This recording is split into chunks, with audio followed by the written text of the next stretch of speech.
पंतप्रधान नरेंद्र मोदी आणि देवाभाऊ यांच्यामुळेच मी महापौरपदी बसल्याचं म्हणत रितू तावडे यांनी मंत्री मंगलप्रभात लोढा यांचं वक्तव्य फेटाळलं। गुरुदेव नम्र मुनींच्या आशीर्वादामुळे तावडे महापौर झाल्याचं वक्तव्य मंत्री लोढा यांनी केलं होतं। मात्र माझे कष्ट, मेहनत आणि कर्तृत्वामुळे महापौर झाल्याचं तावडे यांनी स्पष्ट केलेलं आहे। अभी जब महापौर बोल रही थी तभी हमारे अध्यक्ष अमित साटन जी और मैं बात कर रहे थे।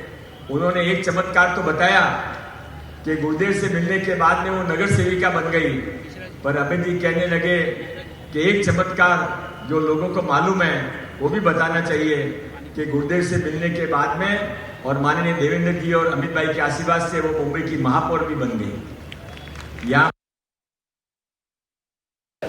नगरसेविका होत्या, त्या महापौर झाल्या, गुरुजींच्याच आशीर्वादामुळे हे शक्य झालं, अशा प्रकारचं त्यांनी वक्तव्य केलं। यामध्ये काही तथ्य आहे का? नाही, या ठिकाणी मला माझं तिकीट त्यानंतर महापौरपदी बसवणारे आमचे भारताचे पंतप्रधान आदरणीय नरेंद्र मोदी साहेब त्यांचा आशीर्वाद आणि या ठिकाणी आमच्या महाराष्ट्राचे आमच्या लाडक्या बहिणींचे लाडके भाऊ देवाभाऊ आदरणीय मुख्यमंत्री देवेंद्र फडणवीस साहेब यांच्याच आशीर्वादाने मी या ठिकाणी महापौरपदी बसलेली आहे आणि माझ्या कर्तृत्वाने मी बसलेली आहे। माझे कष्ट आहेत, माझी मेहनत आहे आणि माझं कर्तृत्व आहे, म्हणूनच मला या ठिकाणी महापौरपदी बसवलेले आहे।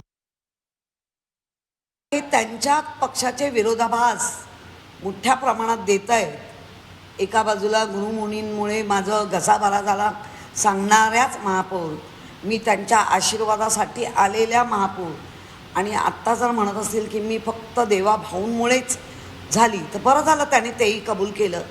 याचा अर्थ जे चिटकून आहेत ताई भाऊ दुसरे त्यांना काय व्हॅल्यू नाही हे महापौरांच्या बोलण्यातनं कळलं।